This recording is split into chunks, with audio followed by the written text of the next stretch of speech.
আর এই কোটায় কিন্তু চাকরি পেয়েছিল ওই 3 ইঞ্চি হারুন। এ কিন্তু পরীক্ষাতে চাকরি পায়নি, এ কিন্তু কোটায় কোটায় চাকরি পেয়েছিল। এখন উনি বললেন রাত 11টার সময় সম্ভবত যে রাজাকারের বাচ্চারা কি চাকরি পাবে। এই কথাটা বিশ্ববিদ্যালয়, কলেজ, স্কুল, প্রাইমারি স্কুল, মাদ্রাসা ছাত্ররা মেনে নিতে পারেনি। তাই তারা বিশ্ববিদ্যালয়ের সকল গেট খুলে বাইরে এসে বলল, তুমি কে আমি কে, তুমি কে আমি কে, কে বলেছে কে বলেছে, আবার বলেন তুমি কে আমি কে, কে বলেছে কে বলেছে। এই যে স্লোগান শুরু হলো,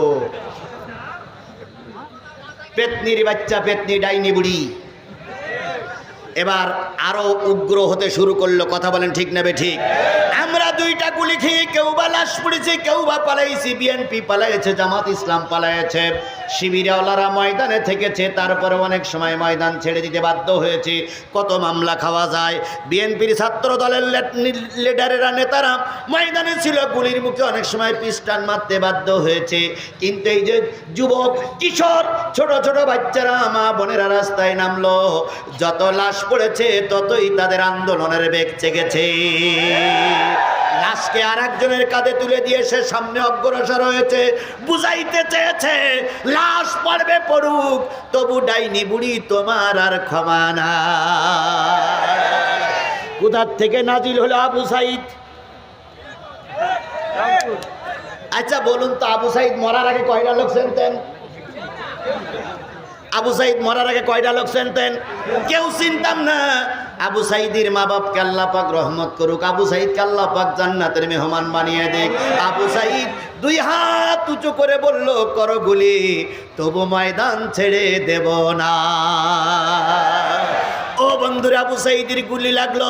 যেই না আবু সাইদের গুলি রক্ত জমিনে পড়লো, গোটা জমিন তখন ফেপে ফুলে উঠলো। কথা বলে ঠিক না ঠিক? জালেমেরা তখন পালাইতে বাধ্য হয়েছে।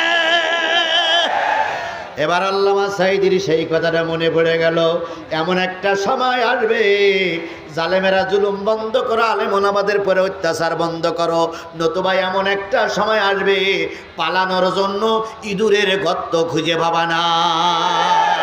আজকে সেই একই অবস্থা হয়েছে, পালানোর জন্য গোটা বিশ্বের কেউ জায়গা দিচ্ছে না। আমেরিকা লাল কার্ড জায়গায় দিয়েছে, ঢুকতে পারবে না। লন্ডন লাল কার্ড দেখাইছে, ঢুকতে পারবে না। জাপান জার্মান লাল কার্ড দেখাইছে, ঢুকতে পারবে না। ভারত বলতেছে কোন রকম 1.5 মাস থাকতে পারবা।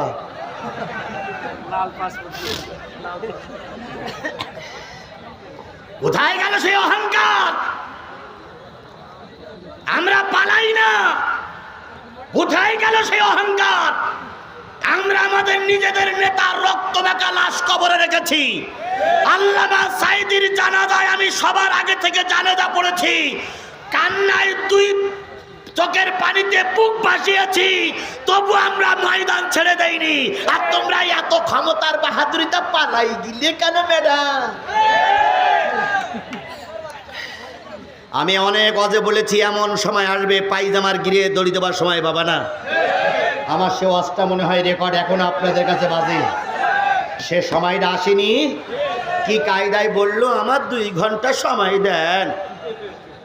সেনাবাহিনীর প্রধান বললেন, সেনাবাহিনীর প্রধান কিন্তু ওনার আত্মীয় বলো, উনি বললেন ম্যাডাম ওরা এসেছে শাহবাগ পর্যন্ত, সেখান থেকে যদি পায়ে হেঁটে আসে 40-45 মিনিট, এর বেশি সময় আপনি পাবেন না, দয়া করে আপনি বেডিং পত্র গোছান।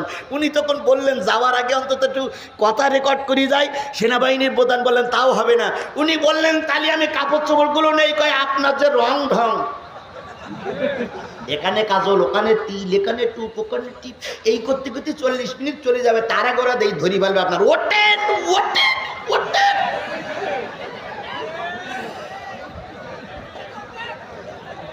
পালানের জায়গা পাবা না, ইঁদুরের গর্ত পর্যন্ত পাবা না।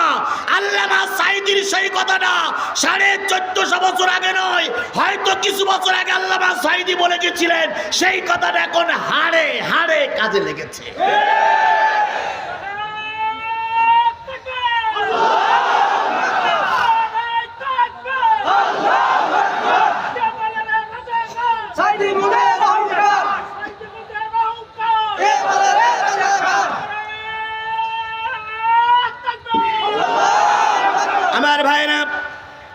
আল্লাহর রহমত আমরা যা চেয়েছিলাম তার চেয়ে বেশি পাইছি। কথা বলেন ঠিক না বে ঠিক? আমরা চেয়েছিলাম শেখ হাসিনা সুষ্ঠু একটা নির্বাচন দেখ, তাই চেয়েছিলাম না? কেয়ারটেকারের সরকারের মাধ্যমে সে থাক, কিন্তু কেয়ারটেকার সরকারের মাধ্যমে সেটা কি দেখ? সুষ্ঠু নির্বাচন দেখ এবং সব দল অংশগ্রহণ করি, এইটা চাইছিলাম না? কিন্তু পালাই যাবে এটা তো আমরা চাইছি। কিন্তু আল্লাহ দেখেন রহমত করতে করতে কতদূর রহমত করে দিলেন। আল্লাহ বলল তোমরা চাইছিলে সুষ্ঠু নির্বাচন, আর আমি চেয়েছি এর দল এবং এরা এদেশে আর রাজনীতি করতে পারবে না। এই জন্য এরা রাতের অন্ধকারে নয়, প্রকাশ্য দিবালাগে টোপলা টুপলি বেঁধে নিয়ে চলে গেছে। যখন যায় তখন বড় বোন ছোট বোনটার গলা জড়াই ধরে কাঁদতেছে, রেহানা তাড়াতাড়ি গোসা রে বোন, এরা আমাদের আর মেনে নেবে না।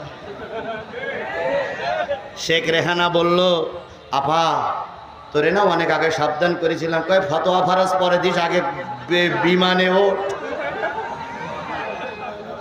কোথায় আছো? আজকে শিক্ষা নাও। আল্লাহ কখনো অহংকারীদের সহ্য করে না। কথা বলে ঠিক না ঠিক?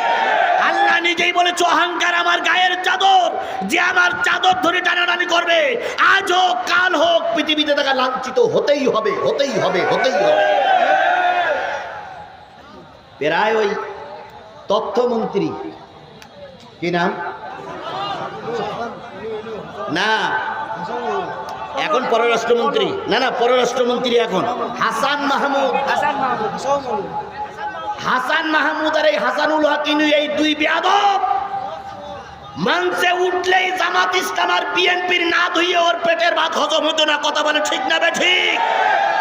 আর কাউয়া কাদের তো উঠেই বলতে খেলা হবে।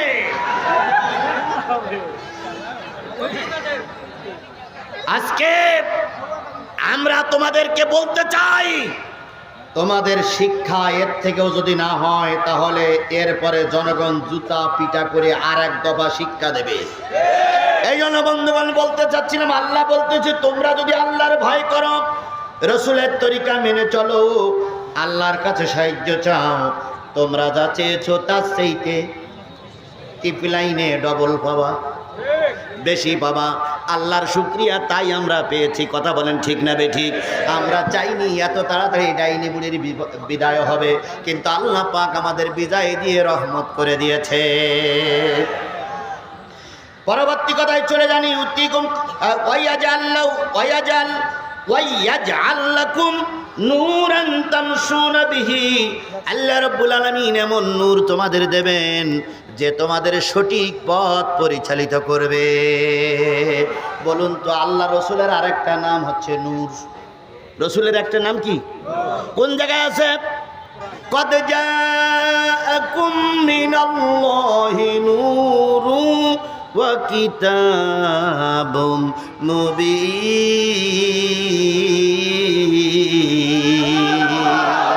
আমি তোমাদের জন্য দিলাম নূর, আরেকটা দিলাম স্পষ্ট কিতাব। তাহলে নবীর নাম হলো নূর। তিনি অন্ধকার জগৎ থেকে আমাদের কোন জগতে নিয়ে গেছে? আলোর জগতে নিয়ে গেছে। ডাক্তার মোহাম্মদ শফিকুর রহমানকে স্যালুট জানাই, স্যালুট জানাই। বুড়া মানুষ যেভাবে ইসলামী আন্দোলনের পক্ষে কাজ করছে, আরো যদি 5টি বছর আল্লাহর ওলিরে আল্লাহ বাঁচাই রাখে, এ দেশ কোরআনের দেশ হতে সময় লাগবে না।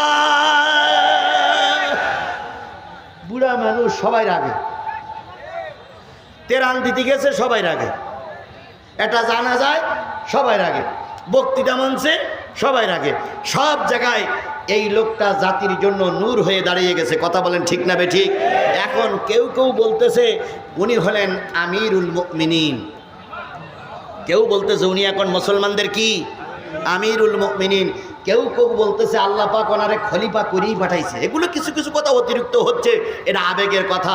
আজকে একজন মহিলা সাংবাদিক, আপনারা দেখেছেন, মিডিয়ায় দেখেছেন, আজকে একজন মহিলা সাংবাদিক তিনি এসে বলতেছে বিগত 23-24টা বছর জামাত ইসলাম সম্পর্কে আমার একটা ভুল ধারণা ছিল, সেই ভুলটা আজকে আমি সংশোধন করেছি।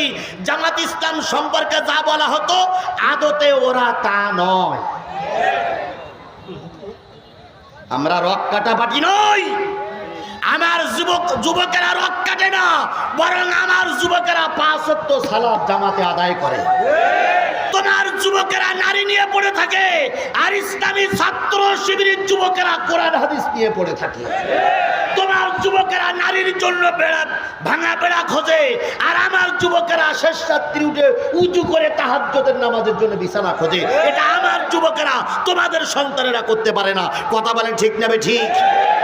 একটা লোক হাত তুলে বলুন তো, বাংলাদেশ ইসলামী ছাত্র শিবিরের কোন কর্মী সাথী সদস্য, সাধারণ 2-1 জন থাকতে পারে, কর্মী সাথী সদস্যরা বিড়ে খেয়েছে এরকম একটা প্রমাণ দেখাই দেন তো।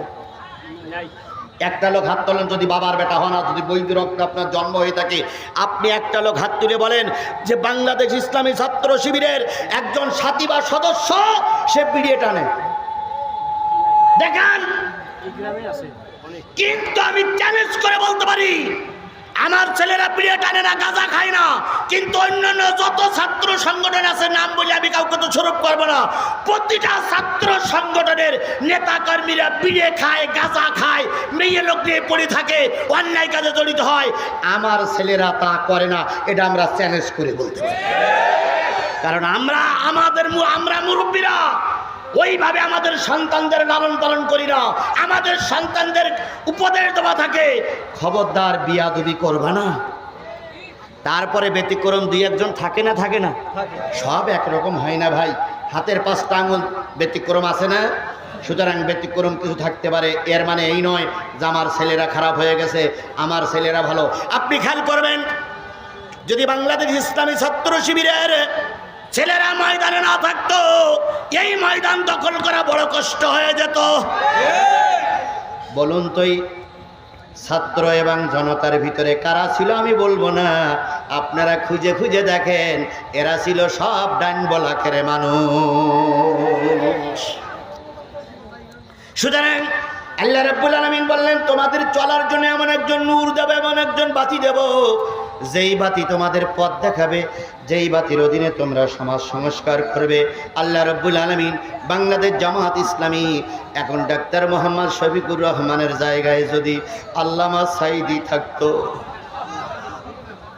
আল্লামা সাঈদী যদি থাকতো, আমার এই সমাজ অনেক আগেই হয়তো কোরআনের সমাজ প্রতিষ্ঠিত হয়ে যেত। এই বাংলাদেশের মানুষ না বুঝলি ভারত বুঝেছিল যে একদিন এই সরকার টিকে থাকবে না, তাই তো তারা ষড়যন্ত্র করে আল্লামা সাঈদীরে মেরে দিয়েছে। এখানে 50,000, 60,000, 1 লাখ লোক আছে, নারী আর পুরুষ দিয়ে। একটা লোক বলুন তো, আল্লামা সাঈদী কি স্বাভাবিক মৃত্যুবরণ করেছে না তার মেরে দেওয়া হয়েছে? মুসলমান, বিএনপি, আওয়ামী লীগ, জাতীয় পার্টি, জামাত ইসলামের লোক বুকে হাত দিয়ে বলুন তো, তিনি কি স্বাভাবিক মৃত্যুবরণ করেছে না তার মেরে দেওয়া হয়েছে? আল্লাহর কসম, তিনি স্বাভাবিক মৃত্যুবরণ করেন নাই, তাকে ইনজেকশনের মাধ্যমে মেরে দেওয়া হয়েছে। এই সাঈদী বিরোধী 2 লোক পাওয়া গেছে, তারা চলে যাচ্ছে, সাঈদীর কথা শুনেই চলে যাচ্ছে। বন্ধুগণ, আল্লামা সাঈদী স্বাভাবিক মৃত্যুবরণ কিভাবে মেরে দেওয়া হয়েছে আমি অনেকবার বলেছি, আজকেও আপনাদের বলতেছি। তিনি যখন জেলখানায় ছিলেন, হঠাৎ করে কিছু লোক চলে গেল, যে বলতেছে, হুজুর আপনাকে হাসপাতালে যেতে হবে। আল্লামা সাঈদী বললেন, কেন, আমার কি হয়েছে? কে আপনি অসুস্থ? আল্লামা সাঈদী বলেন, আমি অসুস্থ, আমি জানি না, তোমরা জানলে কি করি? কথায় বলে, যার বিয়ে তার খবর নাই, পাড়া পড়শির ঘুম নাই। আল্লামা সাঈদী অসুস্থ, আল্লামা সাঈদী জানে না, জানে ওই শেখ হাসিনার লালায়িত, শেখ হাসিনার পোষ্যপুত্র ওই পুলিশ বাহিনী। আল্লামা সাঈদী বলেন, আমি অসুস্থ নই। ভাই হুজুর, কোনো কথা নেই, আপনাকে হাসপাতালে যেতেই হবে। আল্লামা সাঈদী বললেন, যদি যেতেই হয়, আমার প্রাইভেট ডাক্তার আছে, সে আমাদের সঙ্গে থাকবে। কয় না। আমার সন্তান আমাদের সঙ্গে থাকবে। কয় তাও না।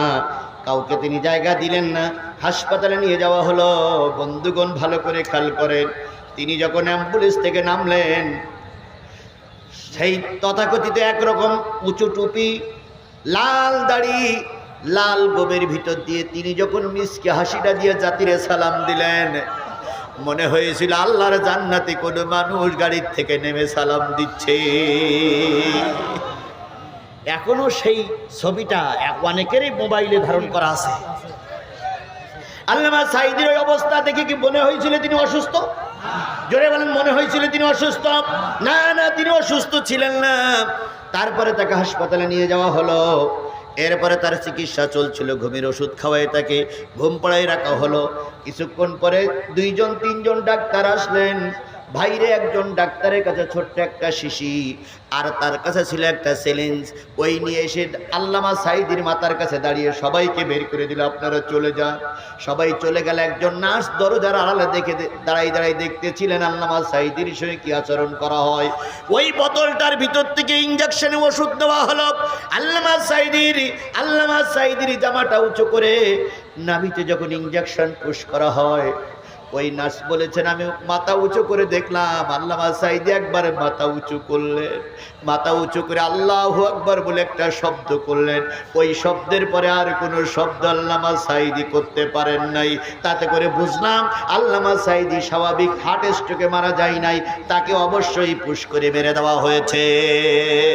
সুতরাং আজকে যদি বলেন যারা সাঈদীকে মেরে দিল তাদেরকে মাফ করে দিলাম, না না না, এটা হতে পারে না। আল্লামা সাঈদীর যারা মেরেছে তাদের বিচার জনগণ দেখতে চায়। এদের ক্ষমা করলে জাতি খেপে যাবে। মাপ নাই, মাপ নাই, মুস্তাফা জামানের মাপ নাই, মাপ নাই, মাপ নাই, মুস্তাফা জামানের মাপ নাই, মাপ নাই, মাপ নাই। মুস্তাফা জামানের মাপ নাই।